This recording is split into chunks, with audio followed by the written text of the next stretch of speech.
Pasado Urgente seguimos contando la historia de la Escuela Hogar de Paso de los Algarrobos, un poco destacando la importancia que tuvo el nacimiento, los nombres que forjaron su grandeza, pero esta vez nos toca ocuparnos de lo peor de esta historia, la desaparición, las ruinas, la locura encarnada por la dictadura militar, y que también tuvo su capítulo por demás especial y triste en la figura de María Zulema Erizó.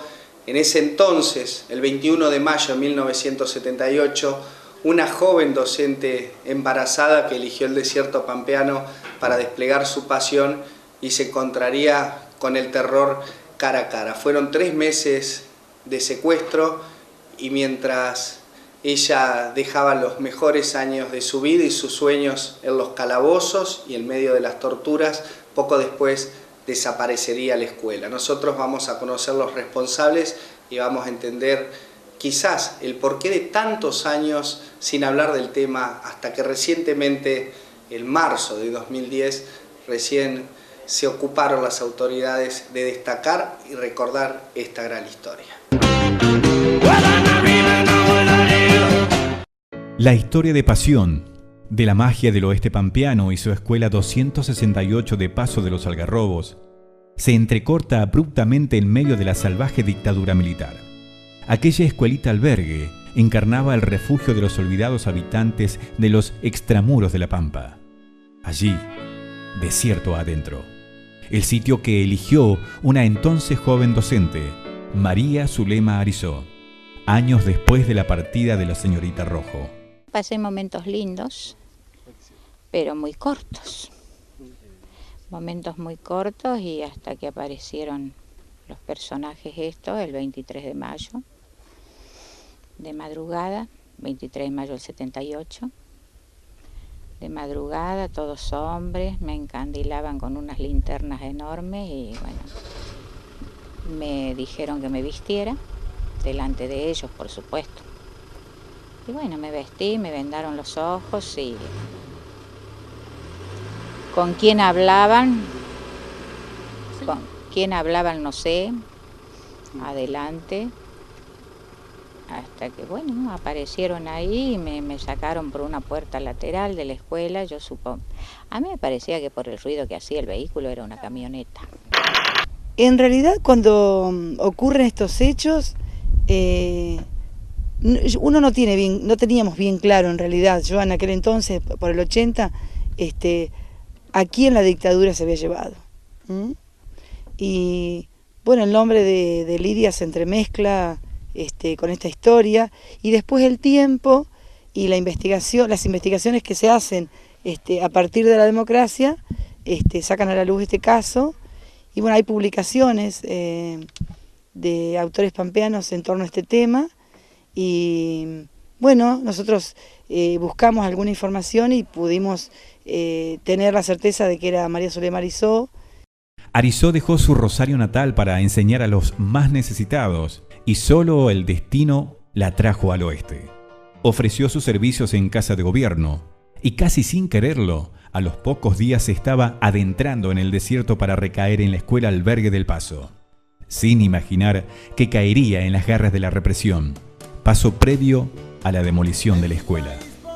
¿Por qué? Y además el cómo, ¿no? Porque si lees la carta que hace la directora, que era o es hermana, porque vive actualmente, del jefe del grupo de tarea que la va a secuestrar, en esa carta, que es un alegato para que no cierren la escuela, ella dice que la policía secreta había estado viviendo en la escuela 15 días. O sea que la directora sabía que alguien del Servicio de Informaciones del Estado había estado viviendo allí buscando nadie sabe qué. Y después viene el secuestro. Y la secuestran a la 1 de la madrugada. Es decir, porque si hubiera hubiera cometido algún delito, hubiera sido buscada por algo, a la maestra la podían haber citado, irla a buscar durante el día como corresponde. Pero la sacan a la 1 de la madrugada mientras están durmiendo todos en la escuela, ¿no? Las mesas compartidas, comíamos todos juntos, los alumnos, las noches en que dormían y había que velar por ellos mientras dormían. Esas eran cosas lindas, los papás que se acercaban a la escuela, con su idiosincrasia, con su forma de ser, ¿no? Pero eso sí, te imaginas que fue siempre mi vocación ser maestra, así que, y en un lugar así quería ser maestra yo.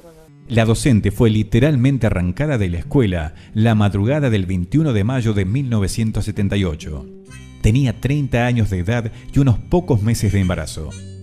El grupo de tareas encargado del secuestro estaba al mando de uno de los cuadros más temibles de la Subzona 14, el comisario Roberto Fiorucci, a su vez hermano de Lidia Fiorucci, nada menos que la directora del establecimiento. Mucho temor porque yo grité mucho, lloré mucho, tuve mucho miedo. En ese momento tuve mucho miedo y en un momento dado me dijeron, bueno, te vamos a dejar, pero después parece que se arrepintieron y me sacaron, me llevaron a mí nada más. Yo estaba Lidia, la directora, Lidia Fiorucci, y estaba yo como maestra. Y ahí estaba la cocinera, el portero, la celadora. Sí, seguramente era yo la meta de ellos. En la época de la dictadura hubieron muchos informantes para el sistema represor. La doctrina de seguridad nacional estaba instalada en la gente, más allá de conocer o no su nombre, de doctrina de seguridad nacional, y creo que estaba grabado a fuego en muchos ciudadanos el hecho de que el enemigo era aquel que pensaba diferente y que estaba ahí al lado tuyo, ¿no? Y que atentaba contra la integridad de los ciudadanos de bien y de este país, ¿no? Seguramente Lidia, ella solo sabrá, Lidia Fiorucci me refiero, sabrá qué percepción tuvo de la docente Arizó, qué percepción tuvo de sus ideas, de su forma de ser, tal vez de su aspecto, ¿no? Que hicieron que ella pidiera la presencia de la policía secreta en la escuela. Solo tuvo tiempo para pedir auxilio a Lidia Fiorucci, sin sospechar que acaso volcaba sus esperanzas en quien la delató. Se vistió y la vendaron. La llevaron hasta Santa Rosa, a lo largo de un camino de 250 kilómetros por guadales y caminos desafiantes. Su destino final, el centro clandestino de detención. El inicio de la barbarie. Me llevaron. No sé qué pasó con los chicos. La chica que vi recién, la celadora, dice que al otro día se preguntaban todos dónde estaba yo, qué había pasado conmigo, dónde estaba. Pero yo pienso que mis gritos se escuchaban, si yo gritaba y lloraba. Y en mi incredulidad la llamaba la directora. A mí me llevó Fiorucci. Mi directora era Lidia Fiorucci. ¿Qué relación hay? ¿Qué pienso? ¿Qué? No sé. Yo era joven. Tenía 31 años, te digo que a lo mejor no pensaba como pienso ahora. A lo mejor viste que la juventud por ahí es más audaz para hablar, para charlar, para dar sus opiniones. Pero no creo que mis opiniones hayan sido tanto como para traer estos personajes o para que lleguen estos personajes acá y me saquen de la manera como me sacaron. Y estuve allí y después me llevaron a otro lugar que me dicen que es la seccional primera del Santa Rosa. Estuve ahí incomunicado un tiempo, ahí me enfermé. Tuve momentos en que no tenía lucidez tampoco. La escuela de paso de los Algarrobos de pronto dejó de ser un lugar remoto y se centró como un blanco de la subversión para la Subzona 14. Allí secuestraron a Zulema Arizó, que después de 3 meses de tortura fue liberada repentinamente. No me dieron los motivos, tampoco las explicaciones. Llevaba consigo ahora un embarazo de 7 meses, cuando la dejaron en la terminal de colectivos de Santa Rosa con un pasaje a Rosario y la amenaza de no volver nunca más a La Pampa. Pararon en el medio del camino y me pegaron en el estómago para que hablara. Todavía estoy preguntándome de qué querían que les hablara, porque no sé de qué querían que les hablara, y entonces les dije que por favor no me pegaran, que estaba embarazada, y me dijeron, bueno, si esto es mentira lo que vos nos estás diciendo, te vamos a matar. Subimos otra vez a la camioneta y me llevaron y me dejaron en un lugar, para mí era como una morgue, era así como tipo subsuelo, los azulejos, como una morgue, y ahí en un colchón en el suelo, y cada vez que ellos venían a preguntarme cosas, pegaban puntapié en el colchón, y arriba, y levantate. En ese lugar previo, ahí donde fuimos por primera vez, yo tenía que gritar para que me lleven al baño cuando me escuchaban. Me llevaban al baño, que quedaba un trecho bastante largo, siempre hombres. ¿Y sabían que estabas embarazada y aún así no te daban de comer, ni agua, nada? A veces sí, en ese lugar no. En ese lugar no me acuerdo que me hayan dado de comer así.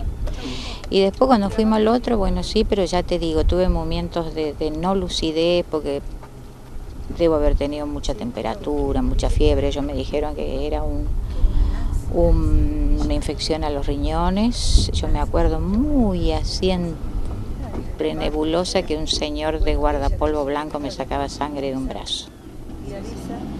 Eso fue lo único que yo recuerdo. Lamentablemente terminó de una manera trágica, creo yo. Se han encargado gente de la política en demostrarlo, pero la destrucción del edificio creo que tuvo que ver con borrar todo tipo de recuerdos, ¿no?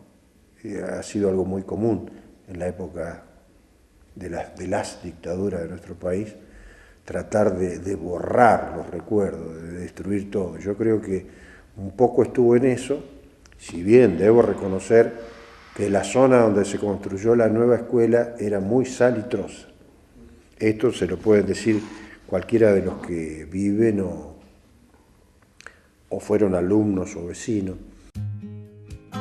Más de 30 años pasaron para que el reencuentro de Arizó con su escuela lograra borrar el olvido.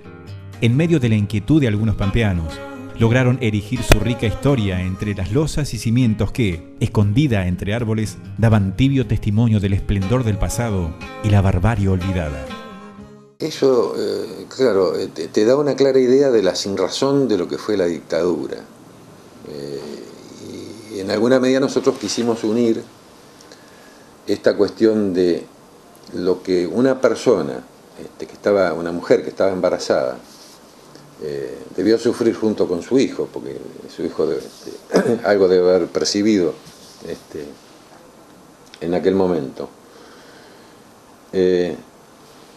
Ese sufrimiento personal, ¿no? Ese crimen de lesa humanidad, con el posterior crimen, que fue destruir un símbolo de la democracia, un símbolo de la pluralidad, que es la escuela. Si una escuela, destruir una escuela, ni siquiera en las guerras se hace, ¿no? Es más, en los bombardeos en la Segunda Guerra Mundial trataban de esquivar a las escuelas. Y acá se destruye. Y no se destruye para construir una mejor. Y no se destruye una escuela en una ciudad, donde todo el mundo la puede ver. Y donde hay otras escuelas como símbolo, ¿no? Se destruye una escuela en el medio de la nada.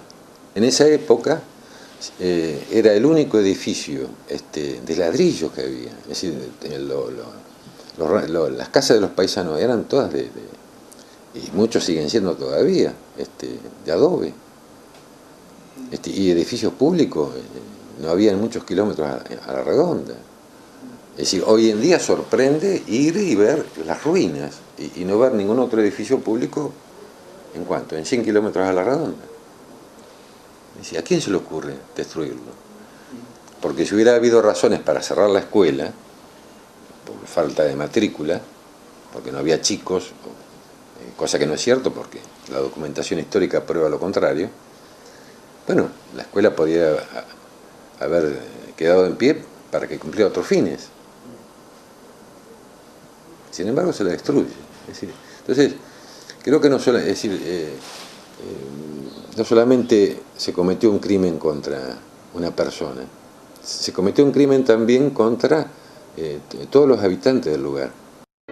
El 14 de marzo de 1979, el entonces director general de Educación, Aníbal Zamudio, ordenó la demolición de la escuela y a la vez el traslado de Lidia Fiorucci de la dirección de la Escuela del Paso a la 418 de la Ahumada. Ya nada quedaba en el lugar. Un buen día me dijeron, el último mandato fue, bueno, te vamos a liberar el 23 de agosto. Pero vos te vas a Rosario. Entonces me sacaron de ahí, me acompañó una policía femenina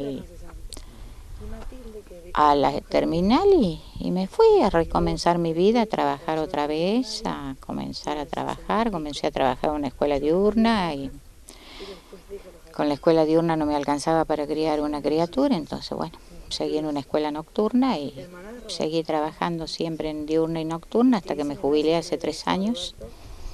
A veces pareciera que los hechos hacen que la víctima sea culpable, ¿no?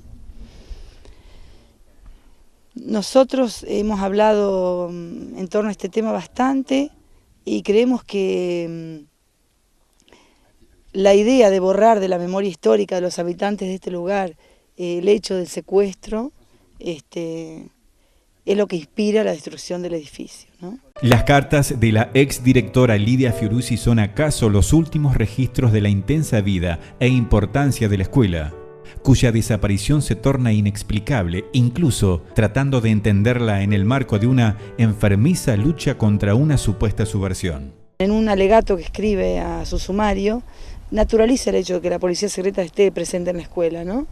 Y eso es grave.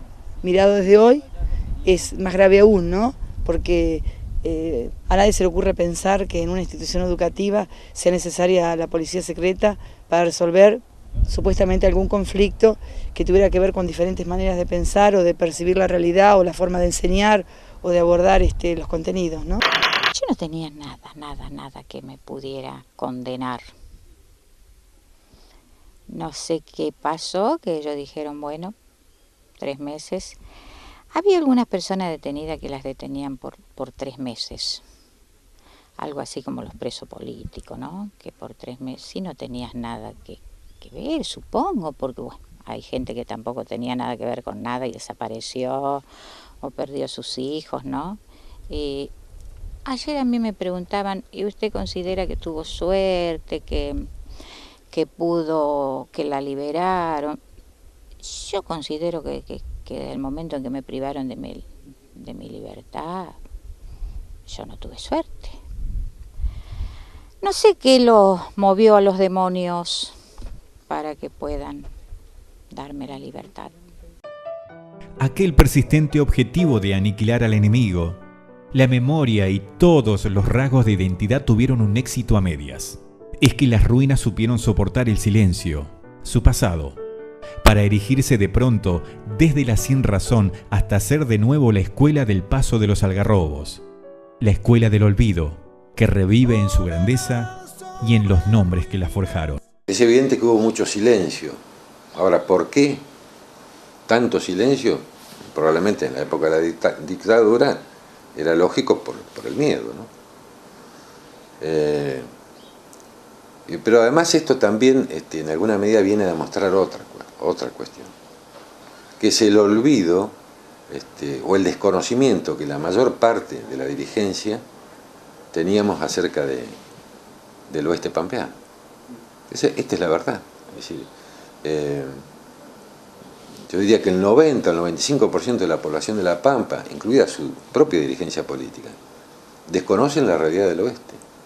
Inclusive hoy día se vuelve a derrumbar todo, ¿no? Es decir, yo recuerdo en aquella época que volví a la provincia, pues me fui 6 años a estudiar, y acá había cosas que no se conocían, ¿no? Es decir, era tan cerrada o tan manejada la información que la gente desconocía muchas cosas que estaban pasando. Cuando en aquella época veníamos, no solamente yo, sino quienes veníamos y teníamos conocimiento de que se estaba tirando a la gente viva desde los aviones, hasta nuestras propias familias nos decían que no era cierto, que nosotros estábamos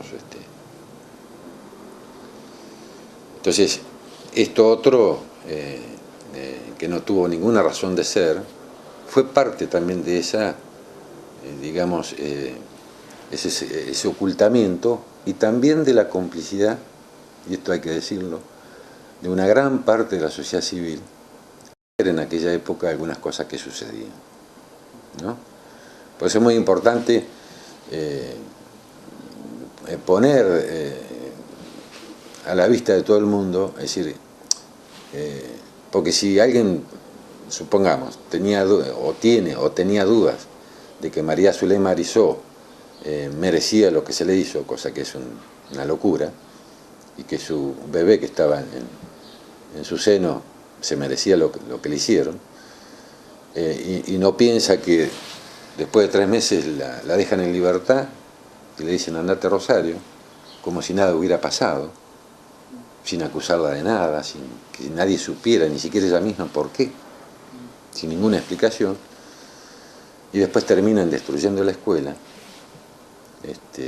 Bueno, si alguien se preguntaba, o todavía tiene dudas, es que se pregunte por qué destruir una escuela en el medio del desierto.